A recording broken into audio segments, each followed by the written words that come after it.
बिस्मिल्लाहिर्रहमानिर्रहीम, अस्सलाम वालेकुम। आज पाकिस्तान के लिए अमेरिका में बड़ा ही ज़्यादा अहम दिन था कि आप इमेजिन कीजिए कि किसी ने सोचा भी नहीं था कि डोनाल्ड लू पेश होंगे और उनसे आफिया सिद्दीकी का पूछा जाएगा।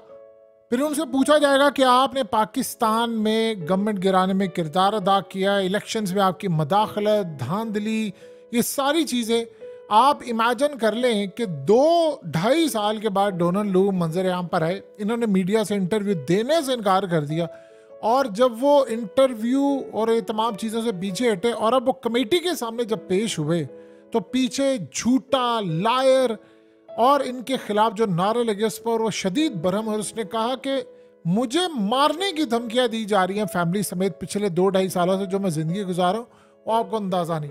ये मामला क्या था? और सबसे बढ़कर जो वहां पर रिप्रेजेंटेटिव कांग्रेसमैन शर्मन ने वहां पर आकर जो बात की है वो असल में सबसे अहम थी। तो सबसे पहले ये समझ लें कि आज डोनाल्ड लू जो पेश हुए हैं ये असल में कौन इनको लेकर है। देखिए, पाकिस्तान के जो बहुत ज़्यादा अमीर और जो ओवरसीज पाकिस्तानी हैं जो स्पेशली अमेरिका में रहते हैं, इन्होंने असल में इन्फ्लुएंस किया है।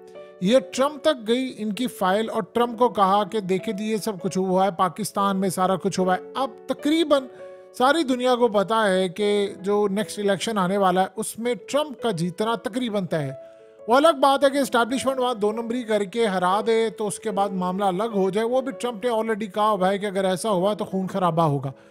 अब सूरत हाल ये पैदा हुई है कि वहाँ पर जो अमेरिका के अंदर सेनेटर्स हैं या वहाँ पर कांग्रेसमैन हैं, अब जानते हैं कि उन्होंने साइन किया था एक लेटर और 32 मेंबर्स थे। उन्होंने कहा था कि गवर्नमेंट को पाकिस्तान की तस्लीम नहीं करना जब तक ये धांधली की तहकीकात नहीं होती है, फॉर्म 45-47। अब आज ये हाउस की कमेटी थी और वहाँ पर डोनाल्ड लू पेश हुए।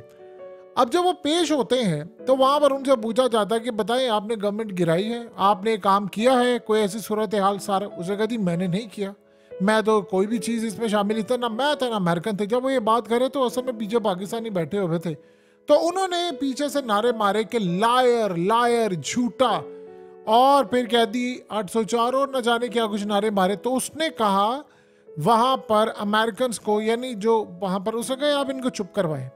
जो यानी हेयरिंग के दौरान उन्होंने कहा कि देखिए पिछले 2-2.5 साल में मेरी फैमिली और मुझे जो मारने की धमकियां दी जा रही हैं, इतना मुश्किल था सरवाइव करना हमारे लिए, क्योंकि सारी सूरत हाल में मैंने वो काम, वो गुनाह, वो कोई चीज़ की नहीं है जिसकी वजह से मुझे तमाम चीज़ें फेस करना पड़ी।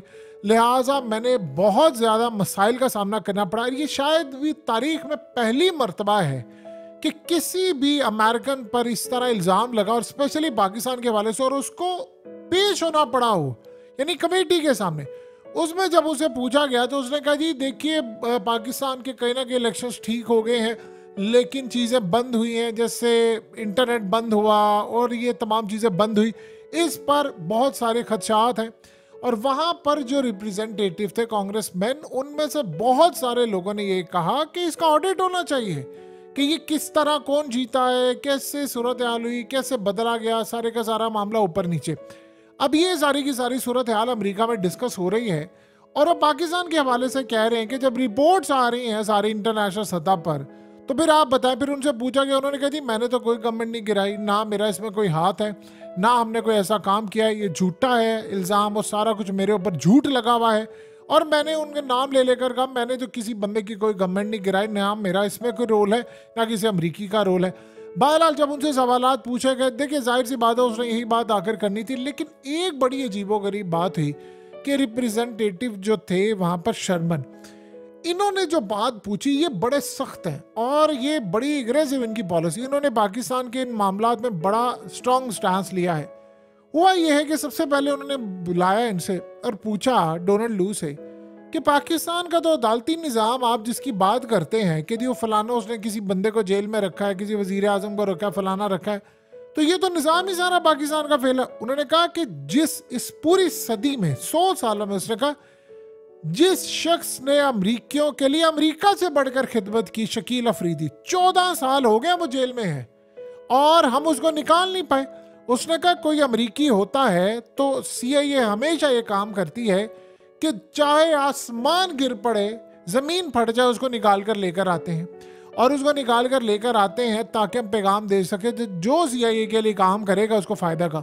उसने कहा उसामा के बंदे यानी पकड़वाने में जिसने किरदार अदा किया 14 साल से हम उसको रिहा नहीं करवा पाए। उसने कहा हमने डील की बात सुनी कि आफिया के बदले उसको रिहा करना था, और यहाँ पर ये बताया गया कि आफिया सिद्दीकी का मामला जो है वो बड़ा अजीबोगरीब है, और उसमें हमें पता ही चला कि कहा यह जाता है कि उसने किसी अमरीकी को नहीं मारा लेकिन उसने कोशिश की इसको सजा हुई। तो क्या आप सिर्फ इतना बताएं सबसे पहले कि आपने उस बारे में कोई बातचीत की कि उसके बदले कोई मामला ये ला रहे हैं या नहीं लेकर आ रहे उसके बदले आप?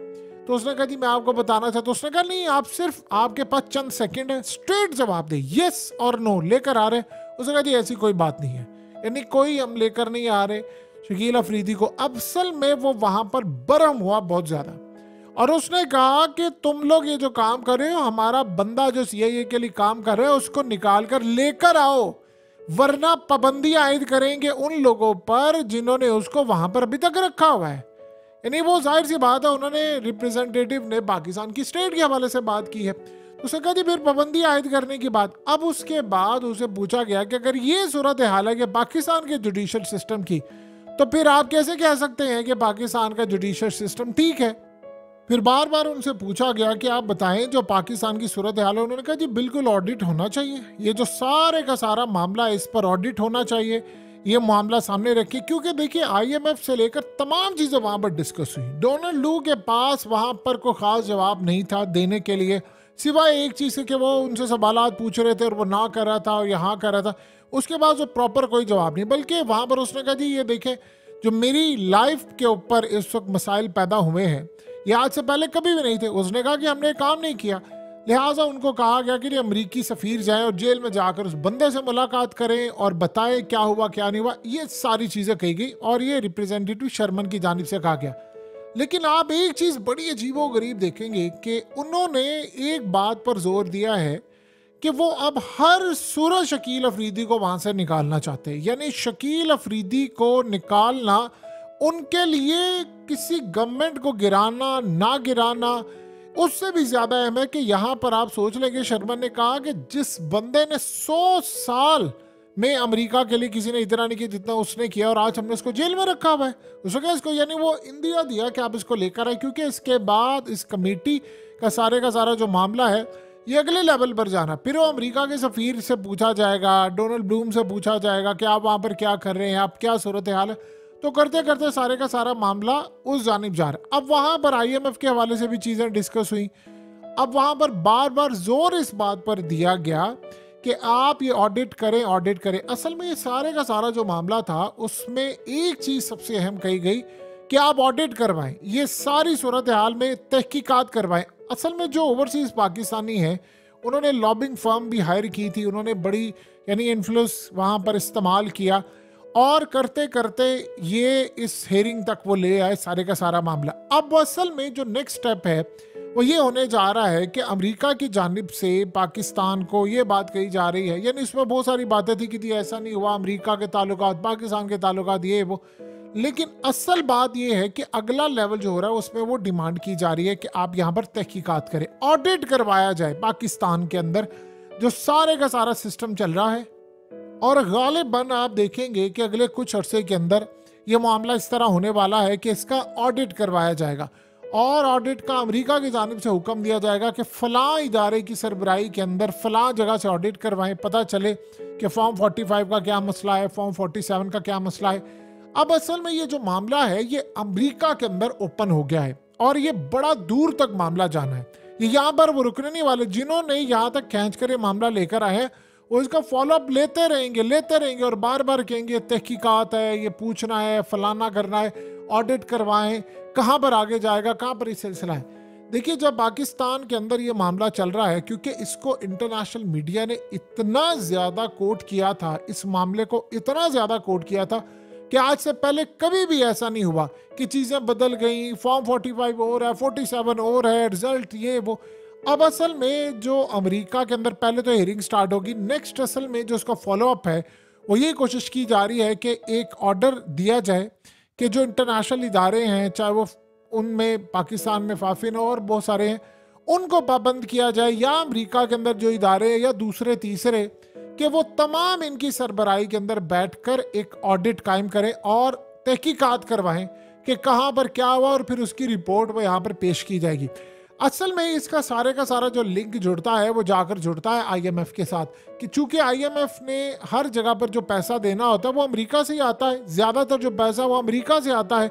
और एक बात आप अच्छी तरह जानते हैं कि किस तरह अमेरिका से जो पैसा आता है वो कैसे इस्तेमाल होता है, तो वहाँ पर हिसाब किताब होता है। अब ये मामला चूंकि उनकी हाउस ऑफ कमेटी में चला गया है, कांग्रेस में ही उठ रहा है मामला, और इसके बाद पूरे इंटरनेशनल मीडिया पर ये हाईलाइट हो रहा है, तो वो इसको कह रहे हैं कि भाई आप इसका लिंक जो ऑडिट है उसके साथ आईएमएफ को कनेक्ट करें, लिंक्ड करें, ताकि ये सारे का सारा मामला हमारे लिए आसान हो। अब सूरत हाल बिल्कुल इस तरफ जा रही है कि पाकिस्तान के हवाले से जो खदशात, जो चीज़ें हैं वो इंटरनेशनल सतह पर इस लेवल पर जाकर उठ गई हैं कि आज से पहले कभी भी नहीं हुआ, और इसका इंटरनेशनल बहुत ज़्यादा असर पड़ेगा। देखिए, इंडिया में आगे होने वाले हैं इलेक्शंस। जब इंडिया में इलेक्शंस हो रहे हैं, वहाँ के इलेक्शंस के ऊपर कोई सवाल नहीं उठेगा। आप देखिएगा, वहाँ पर कोई फॉर्म 45 कोई कुछ नहीं, वहाँ पर सीधा सीधा इलेक्ट्रॉनिक वोटिंग मशीन होती है, वहाँ जाना है। और वहाँ पर इवन के आप देखें कि जब रिजल्ट आता है अगले दिन आप देखेंगे कि राहुल गांधी, आम आदमी पार्टी के अरविंद केजरीवाल समेत सारे लोग खड़े हो जाएंगे और कहेंगे कि ठीक है, मोदी जीता है और हम ये शिकस्त कबूल करते हैं, लिहाजा वो मामला आगे जाएगा। अब वो साथ इसको भी कंपेयर करेंगे कि देखिए ये मामला हुआ था तो पाकिस्तान में क्यों नहीं हो रहा। फिर वो जो एड होती है जो उन्होंने पाकिस्तान को देनी है वो इसको लिंक करेंगे। अगर उन्होंने कोई देनी है एड कि भाई आप इसका ऑडिट करवाएं, ऑडिट के साथ इसको लिंक करवाएं, और करते करते मामलात काफ़ी हद तक पाकिस्तान के हवाले से अब उभरना शुरू हो गए हैं। और ये बात आप ज़हन में रखिएगा, दो चीज़ें यहाँ बड़ी क्लियर समझने वाली हैं। जहाँ तक मामला है कि बाइडन का, बाइडन अगला इंतखाब जीता हुआ नज़र नहीं आ रहा बहुत बड़ी तादाद के अंदर। इनकेस अगर ये बाइडन नहीं जीता तो ये मामला फिर बहुत ज़्यादा आगे जाकर खुलेगा, ये आप ज़हन में रख लीजिएगा। क्योंकि बाइडन को जितवाने के लिए अमेरिका के अंदर, जिस तरह भी हालिया ट्रंप ने कहा था कि अगर ये सारे का सारा मामला हो तो बड़ा खून खराबा होगा, असल में बाइडन को अगर उन्होंने जितवाना है तो एक बात आप अच्छी तरह समझ लें, फिर उनको पूरी तरह सिस्टम को उलट पुलट करना पड़ेगा। और इस दफ़ा अमेरिका के अंदर ऐसा नहीं होता वहाँ पर कि वो फॉर्म 45 अलग है, 47 अलग है। अमेरिका में तो जाहिर सी बात है सूरत हाल नहीं होगी इंटरनेशनल सतह पर। जैसे मिसाल के तौर पर अब प्यूटिन का इलेक्शन हुआ है तो बहुत सारे ममालिक ने उसको मानने से इनकार कर दिया, वो कह रहे हैं ऐसा नहीं है। तो यही वो वजह है कि प्यूटिन ने तो यहाँ तक कहा है कि अमेरिका के अंदर तो अपनी जमहूरियत नहीं है, वहाँ पर प्रेशर है। अब अमेरिका की ऊपर सबकी नज़र है, सबको पता है कि ट्रंप की लड़ाई जो है वो इस्टेब्लिशमेंट के साथ है। और पाकिस्तान के हवाले से ये जो सारी पाकिस्तान की अमेरिकन कम्युनिटी है उन्होंने सारी फाइलें ट्रंप की टेबल तक पहुँचा दी हुई हैं। तो ट्रंप ने हो सकता है इलेक्शंस के अंदर भी इसका इस्तेमाल करना है। और जब डिबेट में देखिए, जब आप जलसे जुलूस कर रहे होते हैं, रैलीज निकाल रहे होते हैं, तो फिर आप इंटरनेशनल सतह पर इजहार करते हैं कि बाइडन ने ये किया, वो किया, अफगानिस्तान से जलील करवाया, पाकिस्तान के अंदर उस पर इल्ज़ामात लग रहे हैं, सारा कुछ। तो ये चीज़ें यहाँ पर नहीं रुकने वाली, ये निकल कर सामने आएंगी और अगले लेवल तक जाएंगी। आप सोचें कि इतने बड़े जो सेनेटर्स हैं अमेरिका के अंदर, उनका ये कह देना कि जी इसकी ऑडिट करवाना, और अब ये असल में मामला उसी तरफ जा रहा है कि अगर ऑडिट का वहाँ से ऑर्डर आ जाता है तो फिर आप ये समझ लें कि सूरत हाल पहले से ज़्यादा पाकिस्तान के लिए टफ हो जाएगी। क्योंकि जिन्होंने पैसा देना होता है इंटरनेशनल सतह पर, या इवन के दीगर ममालिक ने भी, उनके ऊपर भी फिर प्रेशर आता है कि अमेरिका से अगर ये ऑडिट आ रहा है या अमेरिका से अगर ये प्रेशर आ रहा है तो चीज़ें फिर ऐसी आम नहीं है जितनी नज़र आती है। बहरहाल डोनाल्ड लू काफ़ी हद तक शर्मन के आगे बेबस नज़र आए और बहुत सारी चीज़ों में वो बस एक ही बात कहते रहे कि देखिए मेरी जान को ख़तरा रहा है, 2-2.5 साल में मुझे धमकियां देते रहे हैं, फलाना ये वो है, लेकिन वो सेटिस्फाई नहीं कर पाए। इससे ज़्यादा मामला शायद और हो नहीं सकता था।